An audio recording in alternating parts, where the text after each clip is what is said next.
Firda, layarmu kamu balik ya, Firda ya.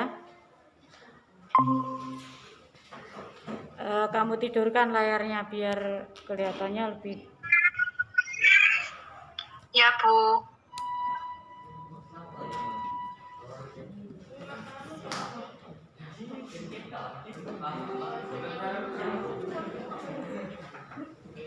Sudah ya. Yang ada di kelas, siapkan bukunya. Ya. Sudah ya. Semangat pagi semuanya. Ya, salah lagi kan? Lali mesti. Berapa hari tidak ketemu saya? Ayo berhari-hari. Kalau saya bilang semangat pagi, tentunya kalian pagi. Ya, kembalikan semangatnya. Ya, ulangi. Semangat pagi semuanya. Pagi. Oke. Apa kabar pagi ini? Luar biasa. Ulangi. Apa kabar pagi ini? Luar biasa. Oke, kalian akan menjadi anak-anak yang luar biasa dan generasi milenial yang luar biasa. Ya, harapan ibu seperti itu. Kemarin saya sengaja tidak mengadakan Google Meeting. Kenapa? Bukannya ibu mutung ya. Karena apa? Setiap kali saya membuat Google Meeting, saya berharap yang ada di rumah itu mau gabung, ternyata ya tetap tidur. Nah, gimana itu caranya? Biar kalian itu kalau belajar tidak perlu ibu suruh, tapi kalian semangat belajar begitu. Pembelajarannya tidak asik, Bu. Enggak menarik. Lebih suka tidur di rumah sambil ngemil atau sambil makan gitu ya. Tidur sambil makan, nanti jatuh ke tempat tidur dikeroyok semut ya. Oke, itu saja. Itu apa namanya? Curhatan aku ya ke kamu ya. Oh, ya. Terus kesempatan ini yang kemarin saya sudah pesen sama yang masuk kemarin PTM. Yang PTM kemarin kita bahas tentang beda potensial. Jadi yang kali ini silahkan kalian buka untuk beda potensial. Di materi beda potensial sebenarnya pada minggu yang lalu itu sudah saya sampaikan di GCR ya untuk materinya. Nah, sekarang kita bahasnya apa? Soalnya kita akan bahas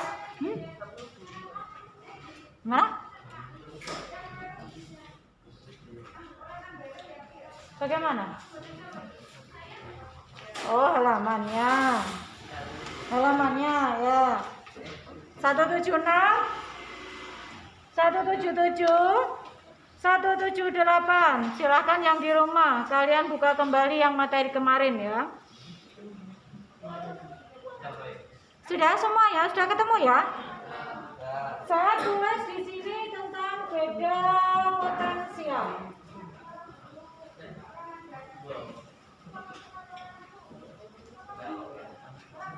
Kelihatan ya, yang ada di rumah kelihatan ya. Di sini yang masuk baru Firda. Yang lain siapa Firda yang masuk? Hanung sama Arsmaya. Hanung sama Arsmaya. Ya, oke. Nah, lanjut. Saya ulang. Beda potensial. Apa yang dimaksud dengan beda potensial? Beda, yang namanya beda itu ya beda ya, tidak sama. Jadi kalau kita mengambil satu sampel ada dua hal, yang A sama yang B itu ada perbedaan karena tidak sama. Kemudian potensial asalnya dari kata potensi. Potensi itu apa? Sesuatu yang tersimpan di sesuatu. Nah, sesuatu itu apa? Benda. Sesuatu yang tersimpan di suatu benda. Benda itu bisa makhluk hidup, bisa benda mati. Masing-masing memiliki potensi atau kemampuan. Kalau makhluk hidup kemampuan. Nah, kalau benda mati apakah dia punya kemampuan? Ya punya potensi. Bisa juga dibilang kemampuan.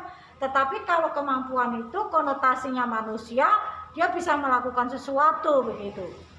Nah, kalau yang namanya benda mati terdiri dari apa? Ya tetap sama dengan makhluk hidup, hanya ada beberapa perbedaan. Yang namanya benda mati itu masih merupakan sesuatu yang memiliki materi dan menempati ruang.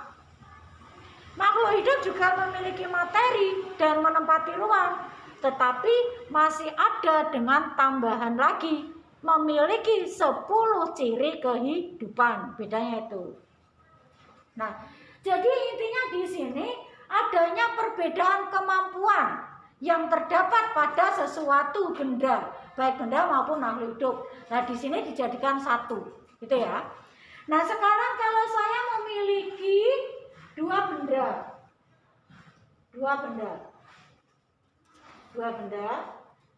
dan ini kalau bagian benda yang paling kecil, kalian masih ingat dan materi kelas 7, bagian benda yang paling kecil yang sudah tidak bisa dibagi-bagi lagi secara kimia biasa, apa namanya?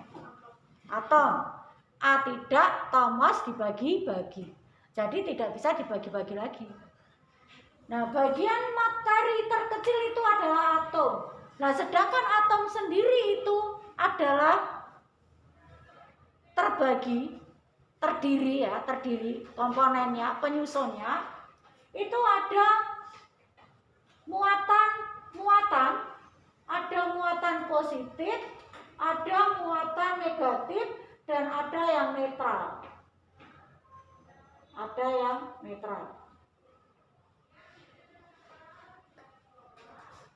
Muatan atom dibilang sebagai muatan positif atau negatif atau netral. Kita lihat atau kita tinjau dari jumlah muatan-muatannya. Sekarang kalau ini saya kasih nama A, ini saya kasih nama B. Di sini ada elektron 1, ada positron. Positron itu muatan positif. Berapa? 1, 2, 3, 4. Ada neutron, netral, tidak ada muatan negatif atau positif, ada 1. Maka A ini adalah atom yang bermuatan apa? Atau atom apa dia? Atom positif. A ini adalah atom positif. Kemudian B. Ini ada elektron, ada elektron, ada elektron, ada elektron. Di sini ada neutron. Kemudian di sini ada positron. Kenapa positron atau muatan positif saya letakkan di tengah? Di situ kalau kamu kembali pada materi di kelas 7 itu berkaitan dengan teori-teori konsep atom. Bahwa inti atom itu terdiri dari muatan positif dan elektron itu terdapat di kulit-kulitnya. Sehingga elektron itu bisa mudah lepas tergantung stabil atau tidaknya suatu atom tersebut. Buktinya kalau elektron itu mudah lepas, kamu lihat petir yang ada di angkasa. Yang terlepas itu sebenarnya apa? Yang terlepas adalah elektron alam. Yang ada di mana? Di awan. Lepas keluar. Kemudian ada elektron lain dari awan yang satunya, lepas keluar. Terus dia bergesekan, meloncat, lepasnya itu loncat. Gesekan di awan, jadilah bunyi. Terus jadilah kilat cahaya. Adanya tumbuhan bunyi, tumbuhan cahaya menjadikan petir. Ada suara, ada cahaya. Kenapa suaranya itu belakangan dibanding cahayanya? Karena kecepatan cahaya lebih besar daripada kecepatan bunyi. Sehingga kita melihat cahayanya lebih dulu daripada bunyi. Sehingga kalau yang namanya listrik itu dulu pernah saya sampaikan asalnya dari kata elektrik. Ya, elektrik itu dari dasar kata elektron. kalau kita lihat tadi loncatan dan posisi elektron itu ada di kulit atom, maka ini di tepi. Ini mestinya di sini ada kulit atomnya. Itu. Oh, ini yang netral, netralnya itu tidak ada di kulit atom.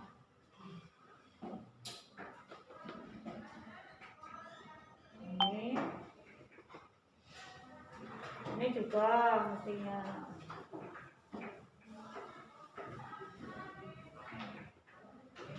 Makanya nanti kalau di SMA kamu akan menemukan elektron valensi. Itu kaitannya karena elektron itu posisinya ada di tepi. Tadi saya sampai pada elektron ya. Elektron itu mudah lepas pada atom yang tidak stabil. Karena tidak stabil dia mudah lepas. Nah, ini lepasnya elektron ini dan adanya elektron dari beberapa benda atau materi itu akan mengalir. Ini ada perbedaan kan A dan B. Tadi kalau yang A itu atom positif, yang B atom apa ini? Atom negatif. Tadi sudah saya sampaikan kalau di kilat itu adanya loncatan elektron. Berarti ini yang akan meloncat siapa? Hah? Yang akan meloncat adalah yang negatif ya. Terus kemana dia meloncatnya kalau seperti itu? Hah? Yang ke A. Ini dari B ke A. Nah, loncatnya di sini elektronnya. Dia akan meloncat ke A. Kalau A ini dia itu elektronnya itu kurang, dia bisa langsung masuk, tidak akan terjadi gesekan, ya. Maka dia tidak akan menimbulkan kilat kalau seperti ini. Tetapi kalau di sini dia juga mengeluarkan elektron, terus ini mengeluarkan elektron, dia ketemu di tengah di sini, tumbuhan kan, tumbuhan elektron, jadilah kilat. Ya, ini posisi yang kaitannya sama kilat. Kalau ini elektronnya itu dari B ke A. Jadi kesimpulan dari sini beda potensial itu apa? Perbedaan kemampuan dari suatu materi yang di sini saya gambarkan dengan atom, ya, dengan atom, di mana dia itu akan mengalir karena adanya perbedaan ini, dia akan mengalir dari posisi elektron yang tertinggi ke elektron yang terendah.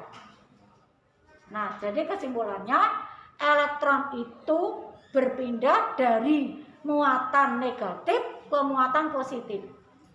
Dengan adanya gerakan elektron ini, maka di A ini dia akan mengeluarkan yang namanya usaha atau gaya untuk menangkal biar elektron tidak masuk. Nah, berapa besarnya gaya itu? Berapa besarnya energi yang dikeluarkan oleh A? Maka di situ akan memunculkan rumus, di mana di situ ada rumusnya. Ada rumusnya, dirumuskan adanya. Ini delta ya, delta itu perbedaan. V sama dengan besarnya energi dari setiap muatan. Muatan siapa? Kalau di situ bisa dikatakan dengan rumus itu jadinya apa itu? Besarnya energi listrik setiap muatan listrik atau pada muatan listrik yang terjadi. Atau kalau di situ dikatakan ada enggak di situ? Beda potensial itu apa?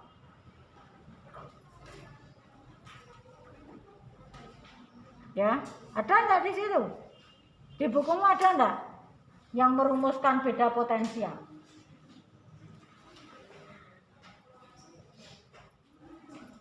Nah, di halaman 176 itu dikatakan membandingkan besar energi listrik yang diperlukan dengan jumlah muatan listrik yang dipindahkan.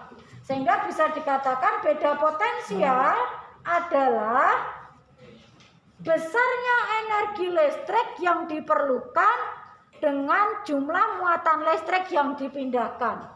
Jadi muatan listrik yang dipindahkan, elektronnya ini, jumlah muatan listrik yang dipindahkan dengan apa itu? Energi yang energi yang diperlukan. Jadi energi yang diperlukan oleh ini ke sana, dia itu akan mengeluarkan energi. Besarnya energi yang dikeluarkan untuk memindahkan muatan listrik. Muatan listrik yang dipindahkan. Oh sebentar. Membandingkan besarnya energi listrik yang diperlukan dengan jumlah muatan listrik yang dipindahkan. Berarti yang keluar energi itu yang B atau yang A kalau seperti itu? Kalau energi kemarin bisa dirumuskan sebagai apa energi? Gaya permuatan loh. Sebelumnya yang kamu menghitung medan listrik ya, dulu medan listrik ya, bukan energi. Di situ disimbolkan dengan E. Terus adanya gaya medan listrik itu gaya plus muatan. Kalau sekarang adalah energi. Saya ulang. Kalau dengan pengertian seperti itu, energi yang mengeluarkan yang atom B atau atom A? Penghapusan. Atom A atau atom B? Hah? Yang mengeluarkan energi itu yang mana? Siapa? B ya. Besar energi listrik yang diperlukan dengan jumlah muatan listrik yang dipindahkan.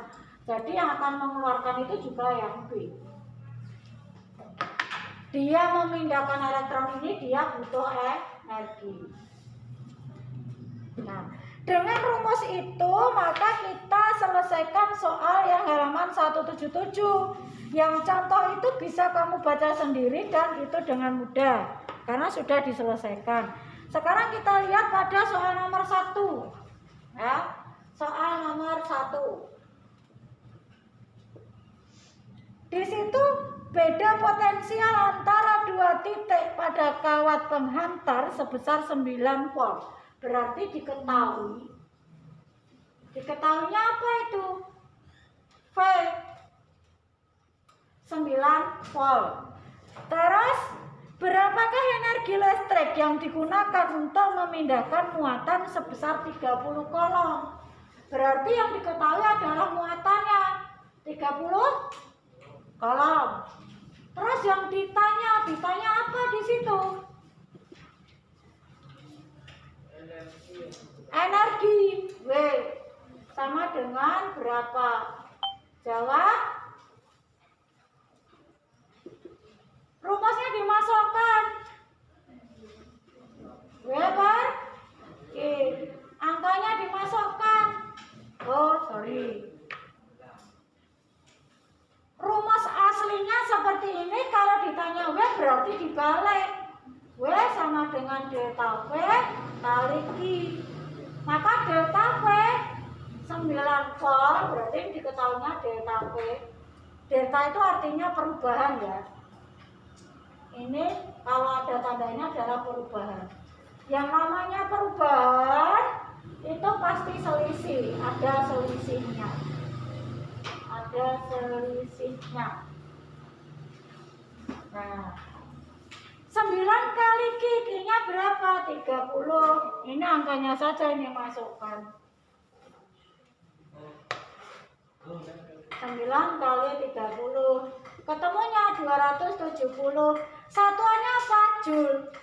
Kenapa Joule? Joule itu adalah satuan internasional atau SI ya. Di mana satuan internasional itu menggunakan sistem MKS, meter kilogram sekon. Dan meter kilogram sekon itu di dalam energi nanti hubungannya kalau energinya dalam kondisi Joule. Nah sekarang yang sistem CGS, kalau ini itu 270 Joule, kalau dia dikonversi ke sistem CGS dikalikan berapa? Kalau kamu browsing 1 Joule sama dengan 0,24 kal. Ini wes pembulatan ke depan.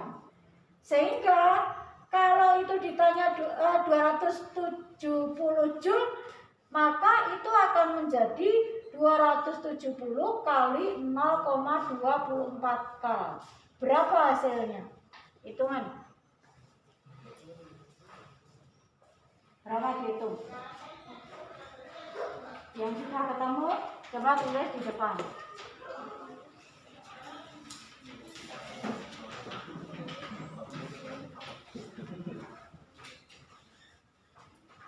Jangan sambil nulis, selalu sambil ngitung. Yang ada di rumah sudah ketemu berapa nih hasilnya? 64,8. Berapa? 64,8. Ya, yang di sini dengar enggak dari yang di rumah? Coba diulangi, yang di belakang belum dengar. Sudah saya polkan volumenya. Silakan. 64,8. Berapa? 64,8. Dengar? Berapa? Wes tak polke. Sana bicaranya yang sini. Koneksinya sana. Berapa? 64,8. Ya. 64,8 kalori. Oke. Ya. Ini yang nomor 1. Terus sekarang kita nomor 2.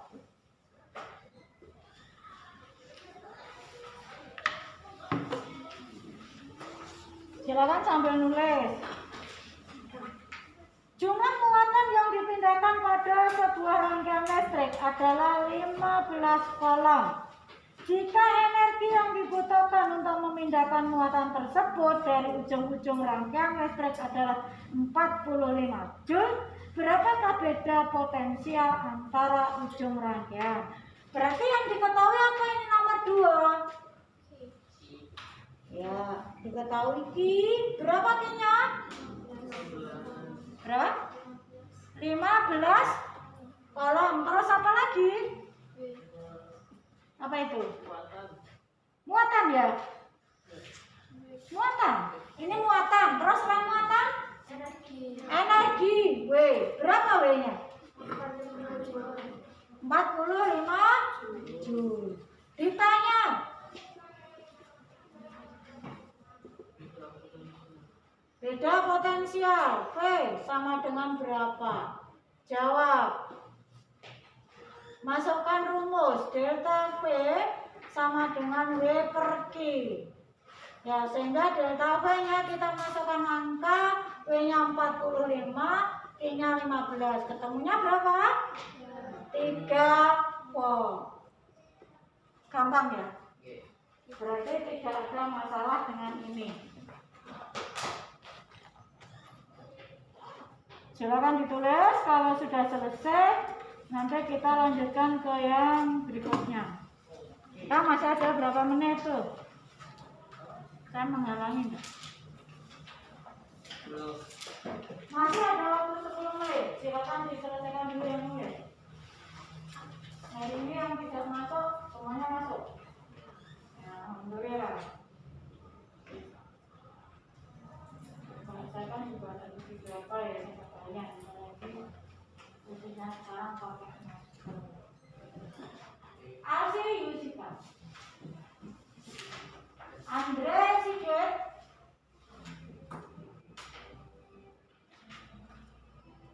Kinar, Alsi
bocah lima berarti.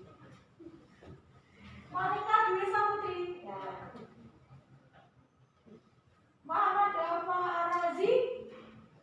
Iya. Mai Sila Dwi Agustin. Yes, oke. Rafa Fadila Putra. Rafa. Emalia. Ya. Tara Wiritanaya.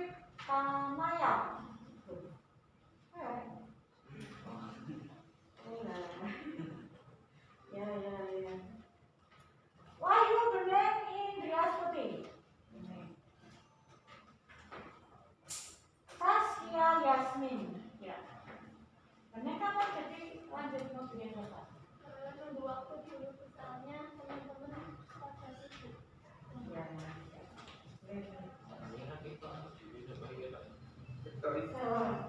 Saya dari sana.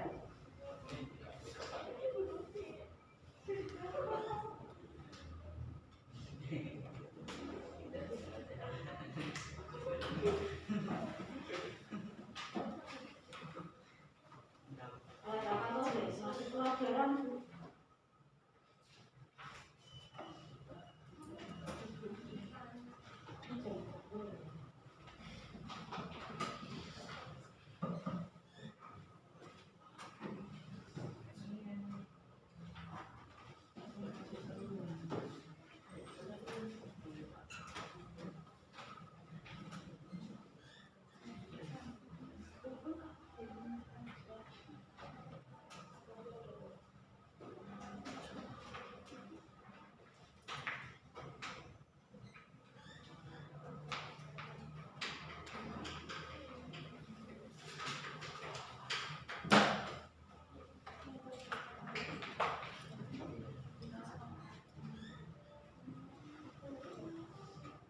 Saya ingatkan kalau kita lagi sama yang di DPR yang ada tugas, yang ada pekerjaan, kalian kerjakan.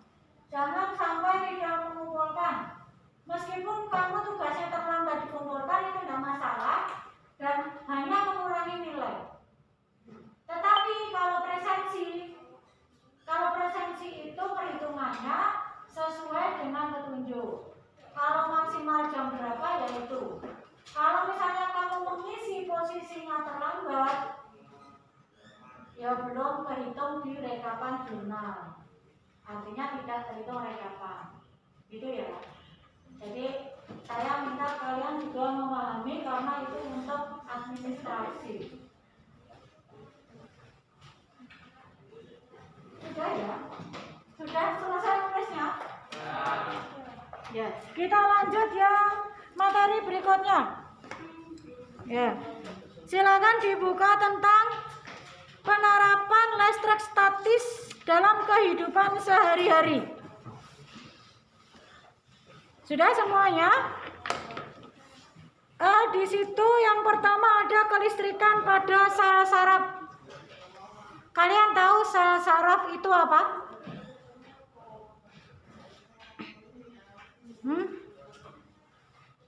Tahu sel saraf itu apa?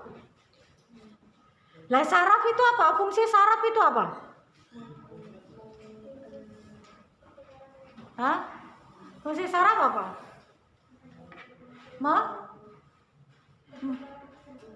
Apa?